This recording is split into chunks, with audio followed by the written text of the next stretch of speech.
My name is Elena Hartwell. I'm 29 years old. And 3 months ago, my older brother Marcus forged my signature on legal documents and stole my $50 million inheritance. He did it to impress his new girlfriend, a woman he'd known for 8 weeks. Last night I made him sit in the front row while I bought his dream car, his dream house and his entire future, and handed it all to someone else. But before I tell you exactly how I destroyed him, please let me know where you're watching my revenge story from in the comments section. I like to know where you are supporting me from. And if you've ever had someone close to you, someone you trusted, betray you for something as shallow as money or status, hit the like button, turn on the notification bell and subscribe to the channel so you don't miss out on any of my revenge stories. And if you believe that loyalty matters more than greed, then grab your cup of coffee and let's get into it, because this story is about what happens when the person who was supposed to protect you becomes the person who destroys you. And what happens when you decide to take everything back no matter what it takes. The lawyer's office smelled like leather and old wood. The kind of smell that makes you think of money, of power, of decisions that change lives. I sat in a stiff chair across from Mr. Pemberton, my grandfather's estate attorney. My hands were folded in my lap, and I could feel my heartbeat in my throat. My grandfather had died 2 months earlier. Heart attack. Suddenly and devastating. He was the only person in my family who ever really saw me. My parents divorced when I was 6. Mom remarried and moved to Europe. Dad remarried 2-3 times actually, and was currently living in Arizona with wife number 4. My older brother Marcus and I had been raised mostly by our grandfather. But Marcus and I were different. Marcus was loud, charming, the kind of person who walked into a room and made everyone look. I was quieter. I liked books. I liked puzzles. I liked sitting with Grandpa in his study while he told me about the shipping business he'd built from nothing. Marcus always said I was boring. He said I had no ambition, no fire. He worked in finance, or at least he told people he did. Mostly he jumped from startup to startup, burning through investor money and blaming the market when things collapsed. Mr. Pemberton cleared his throat. He was a thin man in his 60s, with wire-rimmed glasses and a face that gave nothing away. "Miss Hartwell," he said, looking at me over the top of his glasses, "I've asked you here today because there's been a complication with your grandfather's estate." My stomach tightened. What kind of complication? He slid a document across the desk. It was thick, official-looking, stamped with seals and signatures. "This," he said slowly, "is a transfer of asset authorization form. It was filed 6 weeks ago, signed by you, transferring your inheritance from the estate into a private trust managed by your brother Marcus." I stared at the paper. My brain couldn't process the words. "I didn't sign this," I said. Mr. Pemberton's face didn't change. "The signature matches the one we have on file. It was notarized. It's legally binding." "I didn't sign this," I repeated, my voice louder now. My hands were shaking. "I've never seen this document before in my life." He leaned back in his chair, folding his hands over his stomach. "Miss Hartwell, if you're claiming forgery, that's a very serious accusation. It would require a legal investigation, handwriting analysis, and—" "Then do it," I snapped. "Because I'm telling you right now, I did not sign this." He studied me for a long moment. Then he nodded. "Very well. I'll begin the process. But I need you to understand something." He tapped the paper with one finger. "This document has already been executed. The funds, all $50 million, have been transferred into the trust. Your brother is the sole manager. Until we can prove forgery, which could take months, possibly years, you have no access to any of it." The room tilted.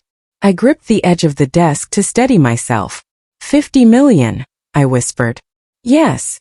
And Marcus controls all of it." "Yes." I couldn't breathe. My chest felt like it was being crushed. $50 million. My grandfather's entire life's work. The money he'd set aside specifically for me because he knew I'd use it wisely. He'd told me so dozens of times.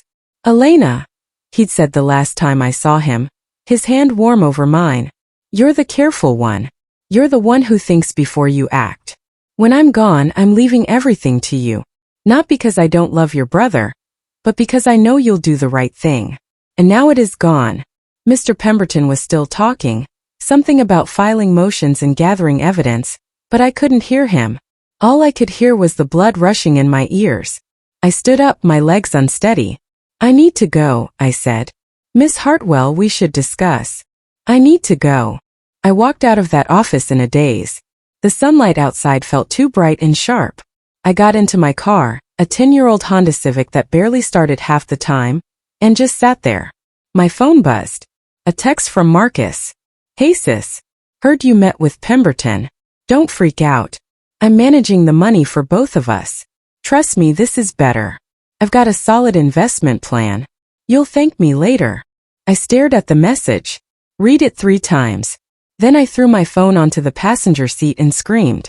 That night I couldn't sleep. I lay in bed staring at the ceiling of my tiny apartment, the one I rented for $1,200 a month in a neighborhood where you could hear your neighbors arguing through the walls. Marcus lived in a penthouse downtown. He drove a leased BMW. He wore suits that cost more than my monthly rent. And now he had $50 million of my money. I grabbed my laptop and opened every file I had related to Grandpa's estate. I read through emails, old letters, anything that might give me a clue about what Marcus had done. Then I found it. An email from Marcus to Grandpa sent 8 months before Grandpa died. Subject: Investment Opportunity Confidential. Hey Gramps, I know you've been thinking about the estate. I've been working with some people in private equity, and I think I could really grow the portfolio if you gave me more control. Elena's great, but she doesn't understand finance like I do. Let me prove it to you. Give me a shot. Grandpa's response was short. No. I kept digging. There were more emails. Marcus asked again. Grandpa said no again. Then the emails stopped. Because Marcus had found another way. The next morning I called him. He answered on the second ring, his voice bright and cheerful. Elena. Hey. I was just about to call you. We need to talk, I said. My voice was flat and cold. Yeah. Listen, I know the lawyer thing was probably confusing, but I promise. You forged my signature. I asked him. He was silent for a few seconds. Then he laughed. What? No. Elena, come on. You signed those papers. You just don't remember. It was during that whole stressful time after Grandpa died. You were probably... I never signed anything, Marcus. And you know it. Another pause. When he spoke again, his voice had changed.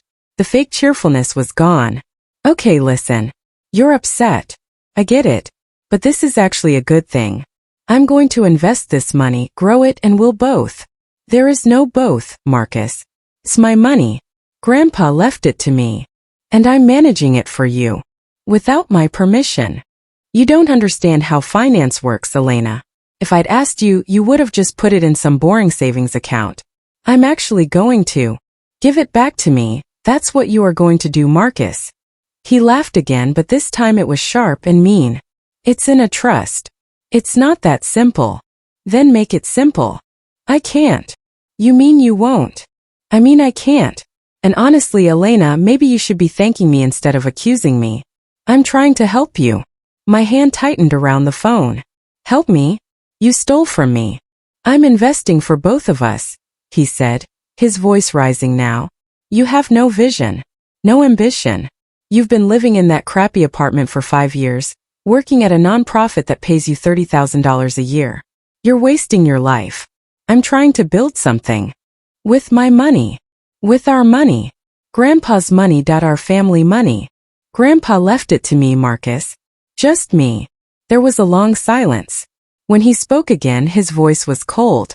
You really want to do this? You want to fight me? If I have to. He laughed, bitter and sharp. Good luck, sis. You have no idea what you're up against. And he hung up. I sat there for a long time staring at my phone. My hands were shaking. My whole body was shaking. He was right about one thing.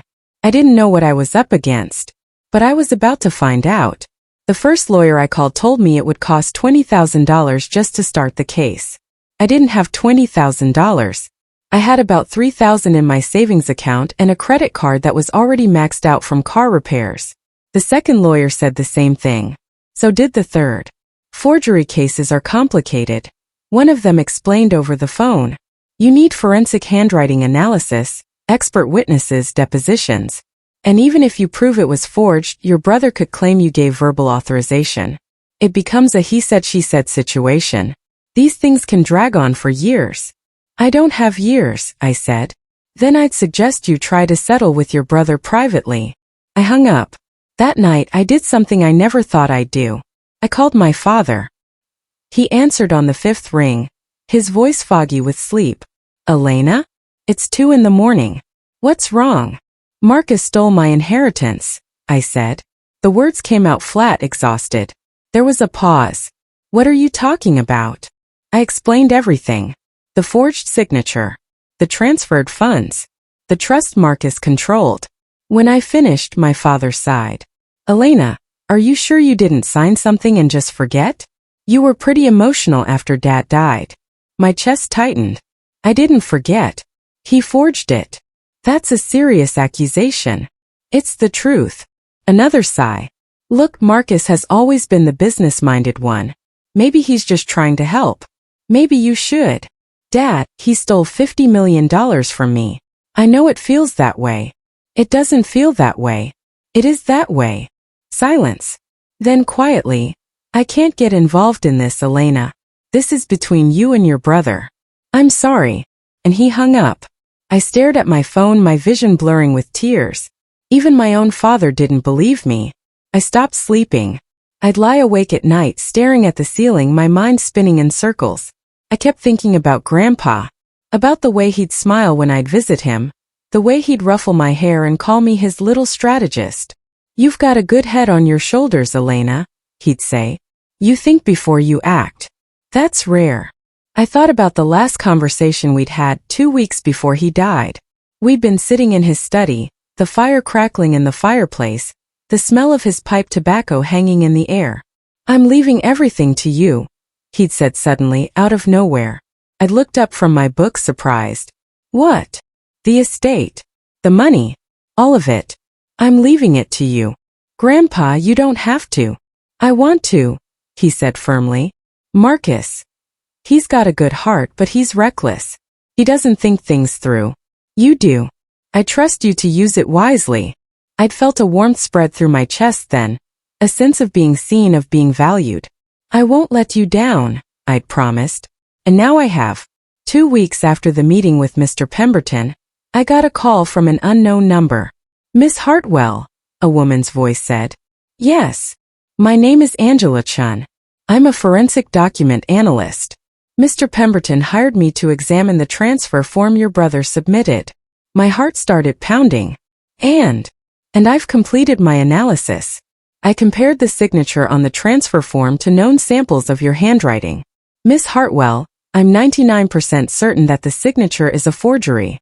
I closed my eyes, relief flooding through me. Thank you, I whispered. There's more, she said. I was also able to trace the notary stamp. It belongs to a woman named Susan Kemp. She works at a UPS store downtown. I called her. She says she never notarized any document for you. In fact, she's never met you. My eyes snapped open. So Marcus faked the notary too?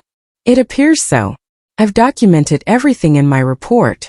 Mr. Pemberton will file a motion to freeze the trust and reverse the transfer. With this evidence, you have a very strong case. I could barely breathe. How long will it take? There was a pause. That depends on a lot of factors. Your brother's legal team will fight this. They'll file motions, request delays, challenge the evidence. Realistically, 6 months to a year. My stomach sank. A year. Maybe longer. I thanked her and hung up. 6 months to a year. Maybe longer. And in the meantime, Marcus had $50 million to spend however he wanted. That weekend I saw him. I was at a coffee shop near my apartment, trying to distract myself with a book. When I looked up and saw him through the window, he was across the street, standing outside a high-end restaurant, laughing with a woman I didn't recognize. She was beautiful. Tall blonde, wearing a dress that probably cost more than my car. Marcus had his arm around her waist, and he was smiling in that easy, confident way he always did when he thought he was winning. I watched as a valet pulled up in a brand new Tesla. Midnight blue.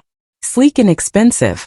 Marcus tipped the valet, slid into the driver's seat, and the woman climbed in beside him.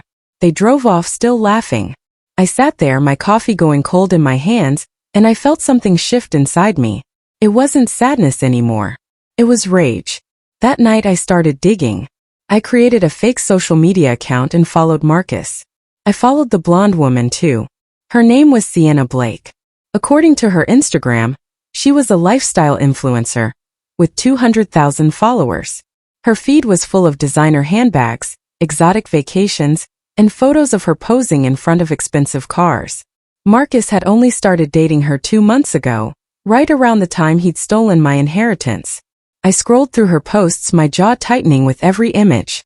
There were photos of her wearing jewelry I knew Marcus couldn't afford on his own. A Cartier bracelet, a Tiffany necklace, a Rolex watch. And then I saw it. A photo posted 3 days ago. Sienna standing in front of a massive house, her arms spread wide, the caption reading, "Dreams do come true. Thank you to my amazing boyfriend for making this happen." I zoomed in on the photo. The house was enormous. Modern. Glass walls. Infinity pool. Ocean view. I did a reverse image search. The house was in Malibu. It had sold 2 weeks ago for $12 million. Marcus had bought her a $12 million house. With my money. I didn't sleep that night either. I lay in bed, my laptop open beside me, scrolling through every photo, every post, every piece of evidence I could find. Marcus wasn't just spending my money. He was flaunting it. He was using it to build a life with a woman he barely knew, a woman who clearly only cared about what he could buy her. And I was supposed to just sit here and wait for the legal system to maybe, possibly, eventually give me back what was mine? No, I wasn't going to wait anymore. I was going to take it back myself. And I was going to make sure Marcus watched every second of it. The idea came to me at 3 in the morning. I was lying in bed, staring at my laptop screen, looking at yet another photo of Sienna posing with a designer handbag, when something clicked. Marcus wasn't just spending my money. He was performing. He was using it to create an image to convince Sienna and everyone else that he was rich, successful, and untouchable. But what if that image shattered? What if I could prove publicly that everything he had was stolen? That the life he was showing off was built on fraud? What if I could humiliate him the same way he'd humiliated me? I sat up, my heart pounding. This wasn't just about getting the money back anymore. This was about making him feel what I felt. Powerless. Invisible and betrayed. I opened a new document on my laptop and started typing. The next morning I called Mr. Pemberton. "I need to move faster," I said. "Miss Hartwell, I understand your frustration, but these things take time. Marcus is spending the money. He bought a $12 million house. He's buying jewelry, cars, God knows what else. By the time this case goes through, there might not be anything left." There was a long pause. "That is concerning," Mr. Pemberton admitted.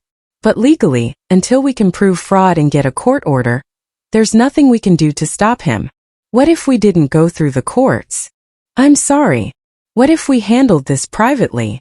What if I could get Marcus to confess on record that he forged my signature?" Another pause, longer this time.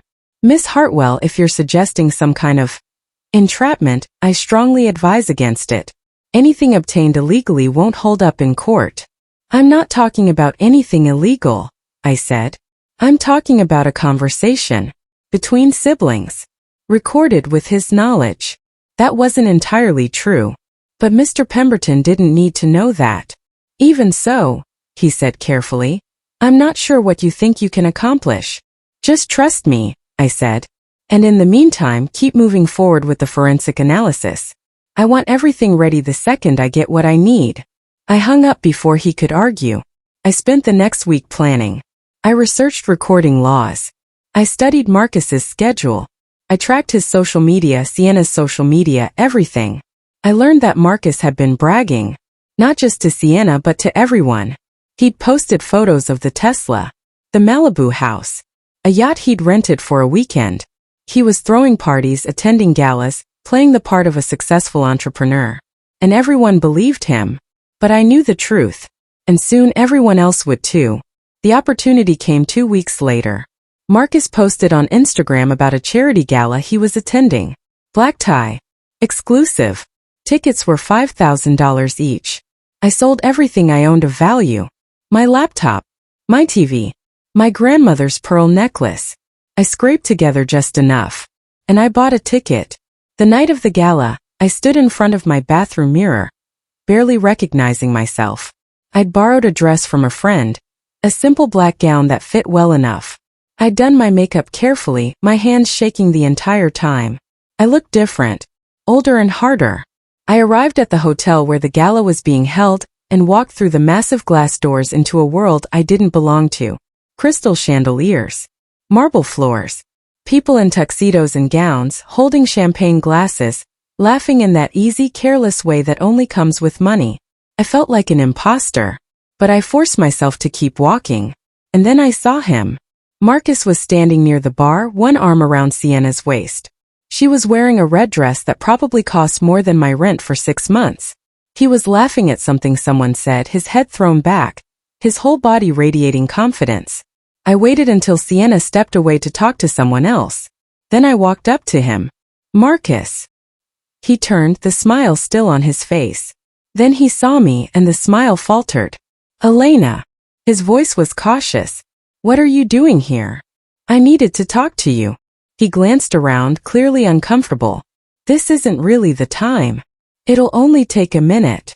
He studied me for a moment, then sighed. Fine. Let's step outside. We walked out onto a balcony overlooking the city. The night air was cool, the sounds of the gala muffled behind the glass doors. Marcus leaned against the railing, his expression guarded. What do you want, Elena? I took a breath. I want you to tell me the truth. About what? About the signature and everything. He rolled his eyes. We've been over this. No, I said, my voice steady. We haven't. Because you've been lying. And I think deep down you know that's not sustainable. He laughed, sharp and bitter. Sustainable? Elena, you sound like a self-help book. I sound like someone who's tired of being lied to. He turned to face me fully now, his jaw tight. You want the truth? Fine.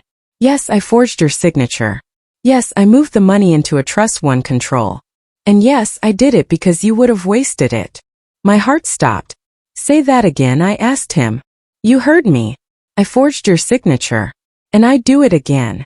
Because Grandpa was wrong to leave everything to you. You don't have the vision to handle that kind of money. But I do. I'm building something, Elena. Something real. And you? You just let it sit in a bank account collecting dust. I stared at him, my hands trembling. You just confessed. He blinked. What? I pulled my phone from my purse. The recording app was still running. His face went white. I recorded everything, I said, my voice shaking now, not with fear but with adrenaline. You just admitted on tape that you forged my signature and stole my inheritance. He lunged forward, grabbing for my phone, but I stepped back, holding it out of reach. Give me that, he hissed. No. Elena, you can't. I already did.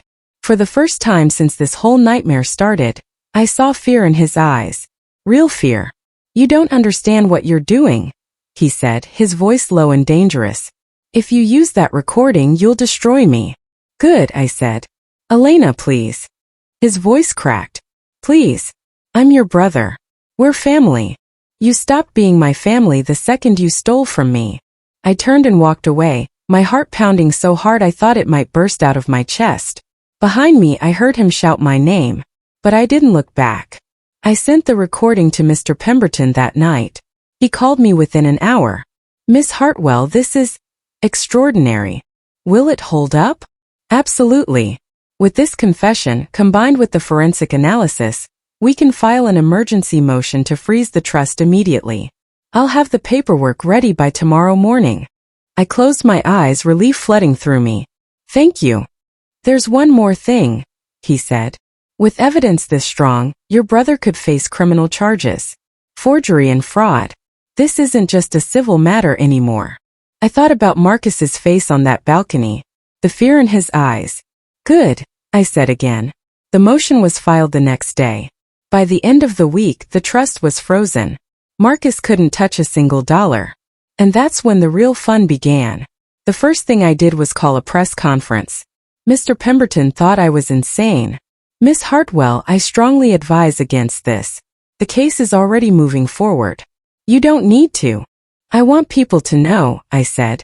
I want everyone who saw Marcus living that life, spending that money, to know the truth. He hesitated. Are you sure you're prepared for the attention? This could get messy. It's already messy.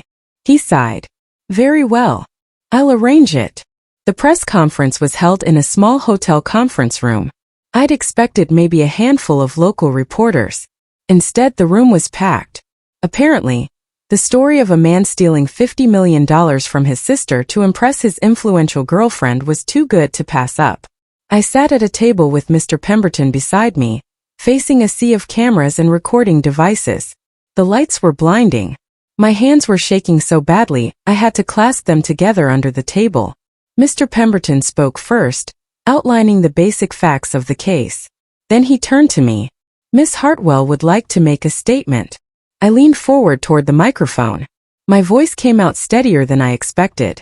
3 months ago, my brother Marcus Hartwell forged my signature on legal documents and transferred my $50 million inheritance into a trust he controlled. He did this without my knowledge or consent.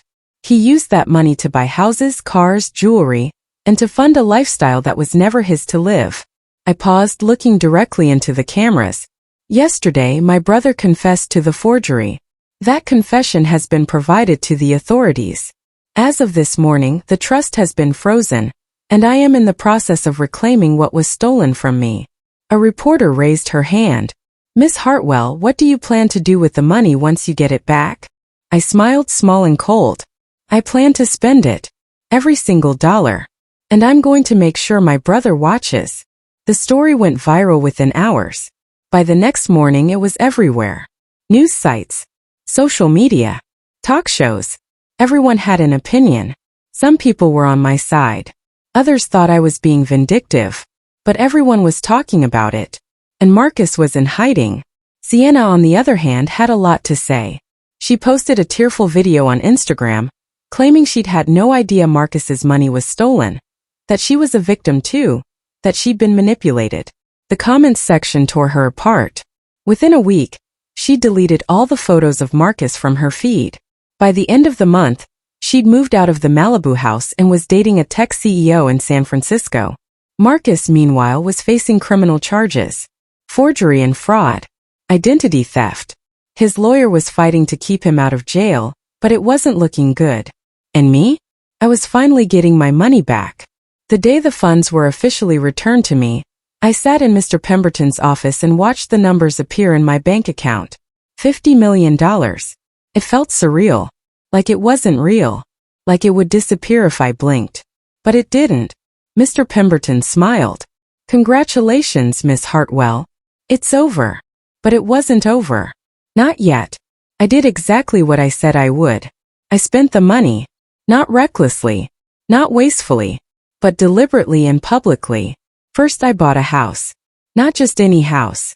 The house Marcus had looked at before he bought Sienna's Malibu property. A $10 million estate in the Hollywood Hills. Glass walls.